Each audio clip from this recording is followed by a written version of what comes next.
అది ఐదర్ అంటే అందరూ నాకు మిత్రులే, ఎవరిని నేను చిన్నబుచ్చట్లేదు. బట్ అనాలిసిస్ చేస్తున్నప్పుడు వాళ్ళకు ప్లస్ అయ్యేది ఏంటి అంటే బీసీని అధ్యక్షుని చేయడం వల్ల ప్లస్ అవుతుంది.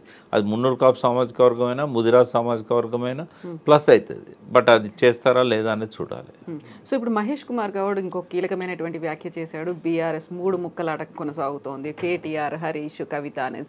ఎవరికి వాళ్ళు సపరేట్ ప్రోగ్రామ్స్ పెట్టుకుంటున్నారు, గ్యాదరింగ్స్ అవుతున్నాయి, రౌండ్ టేబుల్ అవుతున్నాయి, కానీ అంతా కలిసి పని చేయట్లేదు అనే భావన.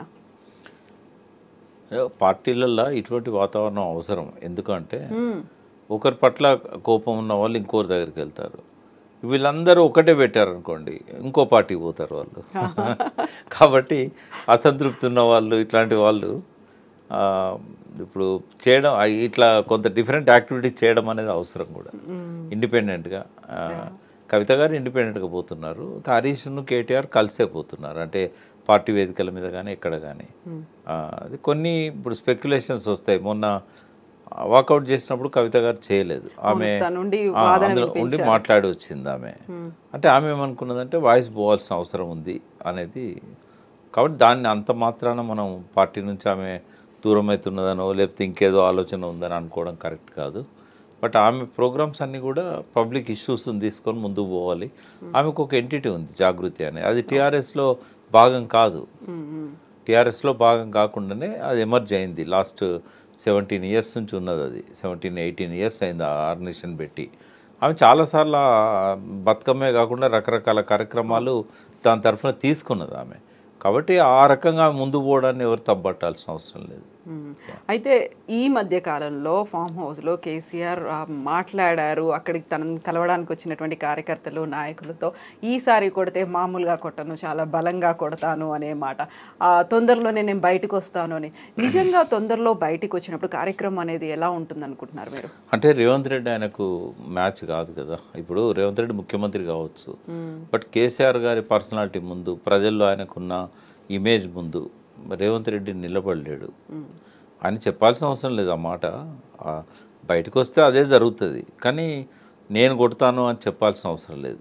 అది ఇంకెవరన్నా కింద ఉన్న సెకండ్ స్టేజ్ నాయకులు అట్లా చెప్తే బాగుంటుంది. బట్ అది ఆయన ఆ రకంగా చెప్పడం అయితే వాంఛనీయం కాదు. అది ఆయన పర్సనాలిటీకి అది శోభనీయదు. డెఫినెట్గా ఆయన కొట్టడం అయితే కొడతారా, అప్పర్ హ్యాండ్ అవుతాడు ఆయన డెఫినెట్గా. రేవంత్ రెడ్డి అసెంబ్లీలో ఉన్నప్పుడు కేసీఆర్ కూడా అదే అసెంబ్లీలో వాయిస్ వినిపించాడు అనుకోండి. దానికి కారణం ఏంటంటే, ఒకటి తెలంగాణ తెచ్చిన వ్యక్తిగా ఆయనకున్న ఇమేజ్, ఎన్ని ఆటుపోట్లైనా ఎదుర్కొని నిలబడ్డాడు. గతంలో ఏ నాయకుడు నిలబడలేదు అట్లా. రెండవది ఏంటంటే, తెలంగాణ అణువున ఆయనకు అవగాహన ఉంది, ప్రతి రంగం మీద అవగాహన ఉంది, పట్టు ఉంది. రేవంత్ రెడ్డికి లేదు. ఇంకా ఆయన చాలా కష్టపడాలి అవగాహన పెంచుకోవడానికి. తర్వాత స్ట్రాటజీస్లల్లో రేవంత్ రెడ్డికే మాస్టర్ ఆయన. ఆయనకి ఎవరు రోల్ మోడల్ అంటే కేసీఆర్ రోల్ మోడల్ రేవంత్ రెడ్డికి. ఆయనను చూసే ఈ స్ట్రాటజీస్ అన్ని ఈయనే ఇంప్లిమెంట్ చేశాడు. కాబట్టి ఆయన తట్టుకోవడం అనేది రేవంత్ రెడ్డికి సాధ్యం కాదు. వాస్తవంగా చెప్పాలంటే 1 year నుంచి చాలా గట్టిగా ప్రయత్నం చేస్తున్నాడు రేవంత్ రెడ్డి, కేసీఆర్ రాకూడదు అసెంబ్లీకి అని. డైరెక్ట్ అట్లా చెప్పకుండా ఏంటంటే దుర్భాషలు ఆడడం, రోత మాటలు మాట్లాడడం, ఆయన ఏ స్థాయికైనా దిగజారిండు అట్లా. ఎందుకు అంటే ఎక్కడ కేసీఆర్ వస్తాడో, కేసీఆర్ వస్తే తనకు సరిపోను అనేది తెలుసు ఆయనకి. అంటే విషయ పరిజ్ఞానం లేదు, ఎదుర్కొనే శక్తి లేదు. కేసీఆర్ ప్రూవ్ చేశాడు కదా తన సమర్థతను. ఇప్పుడు ఎవరేమన్నా దేశంలోనే టాప్ 5 పారామీటర్స్లలో ఏ రంగాన్ని చూసినా కూడా నిలబెట్టగలిగాడు. ఎక్కడో అట్టడుగున ఉన్న తెలంగాణను టాప్కు తీసుకురాగలిగాడు. కేసీఆర్ను ఆ స్టాటిస్టిక్స్తో నువ్వు ఎదుర్కోగలుగుతావా? అది వాస్తవం కాదా? కేసీఆర్ చెప్పుకోవాల్సిన అవసరం లేదు. రిజర్వ్ బ్యాంక్ చెప్తున్నది, గవర్నమెంట్ ఆఫ్ ఇండియా చెప్తున్నది, ఇదే బీజేపీ ప్రభుత్వం పార్లమెంట్ సాక్షిగా ఎన్నోసార్లు చెప్పింది. కళ్ళ ముందు ఫలితాలు కనబడుతున్నాయి. ఇవాళ నువ్వు బడ్జెట్ పెడుతున్నావు అంటే 3 లక్షల కోట్ల బడ్జెట్ పెడుతున్నావు అంటే అది కేసీఆర్ కృషి కాదా? ఇవాళ నువ్వు ఎంత 1,79,000 కోట్లు దావోస్ నుంచి తెస్తున్నావు అని అంటే అది కేసీఆర్ ప్రతిభ కాదా? నువ్వు ఆయన పేరు చెప్పినంత మాత్రాన ప్రజలు ఆయన క్రియేట్ ఇయ్యరా? ఇప్పుడు ఇవాళ ఉన్న హైదరాబాద్లో ఫేవరబుల్ కండిషన్స్ని ఎవరు క్రియేట్ చేశారు? టీఎస్ ఐపాస్ ఎవరు రూపొందించారు? 25,000 ఇండస్ట్రీస్ వచ్చాయి కదా కేసీఆర్ 10 ఏళ్ల పాలనలో. అంటే నువ్వు ఏదో చెప్పినంత మాత్రాన ప్రజలు ఎడ్డి గుడ్డి కాదు కదా, వాళ్ళకు ఇవాళ సోషల్ మీడియా ఉంది, నువ్వు నెగిటివ్ చెప్తే పాజిటివ్ చెప్పే వాళ్ళు ఉన్నారు, అనలైజ్ చేసి ఏది మంచో ఏది చెడో చెప్పగలిగే మాలాంటి వాళ్ళం ఉన్నాం. రేవంత్ రెడ్డి అంటాం కదా, పిల్లి కళ్ళు మూసుకొని పాలు తాగుతూ ఎవరు చూడట్లేదు అనుకుంటుంది. సో ఆ అపరిపక్వత ఇంకా కొనసాగుతూ ఉంది ఆయన లోపల. సరే వస్తే ఎదుర్కొనే సత్తా నీకు ఉండాలి.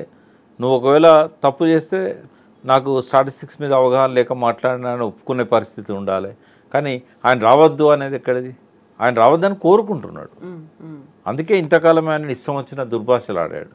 కేసీఆర్ ఇప్పుడు రాజకీయ నాయకులు ఎట్లుంటారంటే మన బలంతో గెలవాలనుకోరు, అవతల వాని బలహీనత మీద దెబ్బకొట్టి గెలవాలని.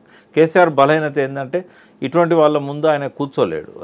ఆయన లెటర్ రాస్తేనే సుజన విధేయుడు అని రాస్తాడు. సుజన విధేయుడు అంటే మంచి వాళ్ళతోని ఈయన ఇట్లాంటి వాళ్ళతో నేనేం కూర్చోవాలని చెప్పి ఆయన రాడు. అది ఆయనకు కావాలి. ఆయన వీక్నెస్ అది కేసీఆర్ది. ఆయన వీక్నెస్ని నేను క్యాచ్ చేసుకోవాలనుకుంటాను. బట్ ఆయన చంద్రబాబు నాయుడును ఒక్కటి చెప్పొచ్చమ్మా, అసలు రాష్ట్ర రాజకీయాలలో సమైక్య రాష్ట్రం ఉన్నప్పుడు చంద్రబాబు నాయుడును రాజశేఖర రెడ్డిని ఢీకొని తెలంగాణ వాదాన్ని నిలబెట్టాడు కదా.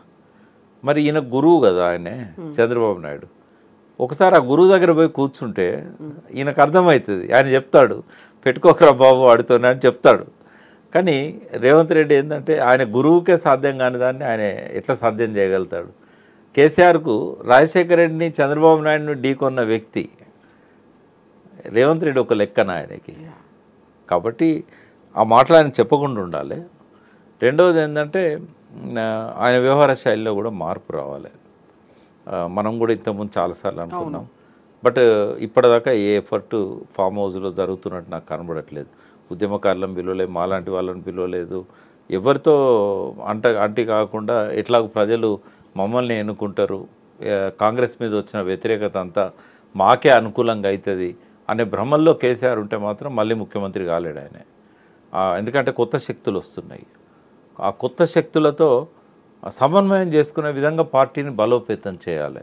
అట్లా కాకుండా కాంగ్రెస్ మీద వ్యతిరేకత అంతా నాకే ప్లస్ అవుతుంది, జగన్ మీద వ్యతిరేకత అంతా కూడా చంద్రబాబుకి వచ్చింది. మళ్ళా అంతకుముందు చంద్రబాబు ఘోరంగా ఓడిపోయాడు, మళ్ళీ మంచి బలంతో గెలిచాడు, నేను కూడా గట్లనే గెలుస్తాను అనుకుంటే మాత్రం ఆంధ్ర రాజకీయాలు వేరు, తెలంగాణ రాజకీయాలు వేరు.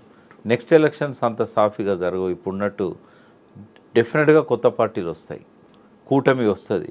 వీటన్నింటిని తట్టుకొని నిలబడాలనుకున్నప్పుడు నేను సైలెంట్గా ఉన్నా గెలుస్తా, ఎట్లాగ ఎలక్షన్లు మళ్ళీ వస్తే మనమే రాజ్యాధికారానికి వస్తాం, ఇట్లాంటి మాటలు వినబడతా ఉన్నాయి. అది వాళ్ళకు మంచిది కాదు.